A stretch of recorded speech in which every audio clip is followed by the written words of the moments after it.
Let's learn correct ইংলিশের নতুন আসরে সবাইকে স্বাগত। আজ আমরা শিখব দেয়ার থাকবে, বিভার্ব থাকবে আর প্রোনাউন থাকবে।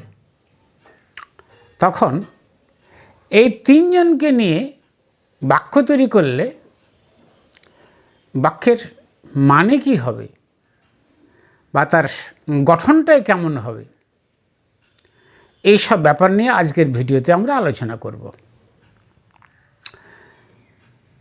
যেহেতু এই ব্যাপারটা অনেকটা নতুন ধরনের, সেজন্য আগের ভিডিওতে যে ব্যাপারটি আমরা আলোচনা করেছি তার সামান্য একটু পুনরালোচনা এখন সেরে নেব। আমরা এর আগের ভিডিওতে দেখেছি যে এর নাউন প্রোনাউন দিয়ে বাক্য শুরু করলাম, আর BA major was were been plus there দিয়ে বাক্য শেষ করলাম।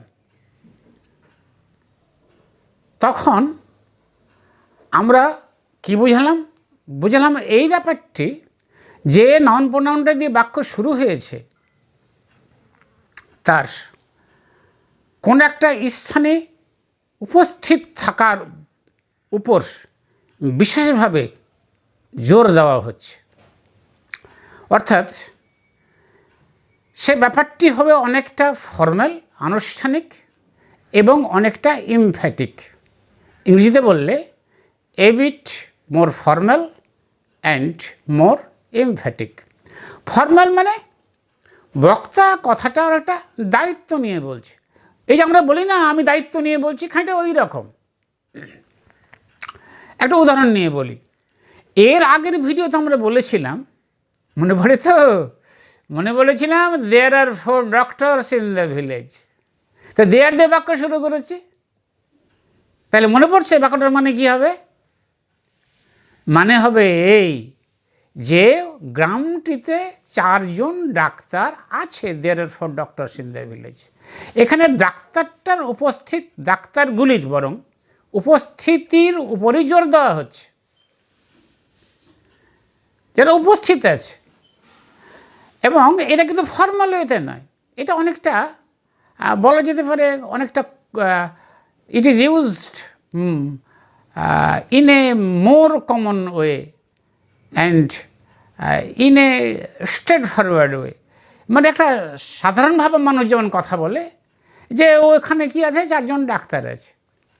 তো এইখানে ওই ডাক্তার থাকাটার উপরে ওই স্পেশাল জোর দেওয়া হলো না। উপস্থিতিটা দেখানো হলো ঠিকই, কিন্তু দায়িত্ব নিয়ে জোর দেওয়া হলো না। তো দায়িত্ব নিয়ে জোর দেওয়া মানে ব্যাপারটা কীরকম? মানে ব্যাপারটা বোঝাতে চাইছে এইরকম যে ধরুন যে একটা গ্রামে কিছু ডাক্তার থাকার দরকার। তো কেউ যখন সাধারণভাবে বলছে যে ওই গাঁয়ে 4 জন ডাক্তার আছে, দেয়ার আর 4 ডক্টরস ইন দ্য ভিলেজ, এই সাধারণভাবে বলা হলো in a common way or in a straight forward way, এটা জানানো হলো। আর এই বক্তব্যের বা এই বাক্যটির একমাত্র উদ্দেশ্য হলো এই যে ডাক্তার ওই গ্রামে উপস্থিত থাকার ব্যাপারটি একটা সাধারণভাবে প্রকাশ করা। কিন্তু কেউ যখন দায়িত্ব নিয়ে বলবে বা দায়িত্বশীল ব্যক্তিকে যখন এই ব্যাপারে প্রশ্নবিদ্ধ করা হবে, তার জবাব হিসাবে যখন উনি বলবেন যে গ্রামটিতে 4 জন ডাক্তার আছে, তো এই যে এই তো শব্দটির দ্বারা কী মেসেজ দেওয়া হলো যে ডাক্তারদের উপস্থিত থাকাটা তিনি খুব ফর্মাল ওয়েতে আনুষ্ঠানিকতার সঙ্গে দায়িত্ব নিয়ে অনেকটা জোর দিয়ে ঘোষণা করছেন। তখন বাক্যটি হবে এরকম, 4 doctors are there in the village. যেমনটা এর আগের ভিডিওতে আমরা বলেছিলাম, মনে আছে হয়তো, ওখানে একজন মানুষ আছে তো, এ ম্যান ইজ দেয়ার। মানে এ ম্যানটার কোনো একটা জায়গাতে থাকার বিশেষভাবে জোর দিয়ে বলা হচ্ছে, অনেকটা আনুষ্ঠানিকভাবে ঘোষণা করা হচ্ছে। আমরা ওই প্রসঙ্গে আরও বলেছিলাম, এই যখন এই আনুষ্ঠানিকতার সঙ্গে ঘোষণা করা হবে তখন দেয়ার মানে সেখানে হবে, এবং তখন নাউন প্রোনাউনটির লোকেশন বা থাকার জায়গাটা জোর দিয়ে প্রকাশ করা হবে। আশা করছি আগের আলোচনাটা পুনরালোচিত করে আমরা ব্যাপারটা বুঝে নিতে পারলাম আর আমাদের মাথাতে পরিষ্কার করে নিতে পারলাম। তা আজকের আলোচনায় এখন আসি। এখন আমরা নাউন প্রোনাউন বসাবো। তো নাউন তো নেই, নাউন তো আলোচনা হলো, প্রোনাউন বসাবো, বিভার বসাবো আর দেয়ার বসাবো। তো এই প্রোনাউন আর বিভার আর দেয়ার, তাহলে এই দেয়ার মানে কি হবে? এই কনস্ট্রাকশানে, এই প্যাটার্নে যখন দেয়ার বসবে, তো দেয়ার শব্দটি দ্বারা দুটো জিনিস প্রকাশ করা হবে। এক, পূর্ব ঘোষিত গন্তব্যস্থল, ডেস্টিনেশন। যে ডেস্টিনেশন সম্বন্ধে বক্তা শ্রোতা দুজনেই অবগত বা অবহিত আছেন, ওই ডেস্টিনেশনকে রিফার করতে, বোঝাতে, ইমপ্লাই করতে দেয়ার শব্দটি বসবে। আর একটা জিনিস বোঝাতে দেয়ার বসবে, সেটা হলো কোনো লক্ষ্য, কোনো গোল। যে গোলটা অর্জন করা, অ্যাচিভ করা, বাক্যে উল্লেখিত নাউন বা প্রোনাউনের লক্ষ্য, টার্গেট যেটাকে করেছে। তো উদাহরণ নেওয়া যাক। আমরা হয়তো বাংলাতে এই কথাটা বলবো যে আমি এখনও লক্ষ্যে পৌঁছাইনি বা লক্ষ্যে হাজির হইনি, লক্ষ্যে উপস্থিত হইনি। আমরা আগেই জেনে নিয়েছি, যখন উপস্থিত, হাজির বা বর্তমান থাকা ব্যাপারটা আমরা বাক্যের মধ্যে দেখাতে চাইব, তখন আমরা বিএম মেজার ওয়াজিবার বিন প্লাস দেয়ার বসাবো। তাহলে এই যে বললাম আমি এখনও লক্ষ্যে হাজির হইনি, তাহলে কি হবে?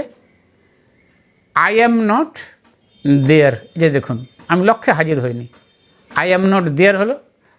আবার তখনও বা এখনও, ইয়েট, তা আমি এখনও লক্ষ্যে হাজির হইনি, তাই এটা কী হয়ে গেল? I am not there yet. হয়তো আক্ষরিকভাবে অনুবাদ যদি করি, আমি এখনও সেখানে আসেনি বা সেখানে নই, এইরকম কিছু করব।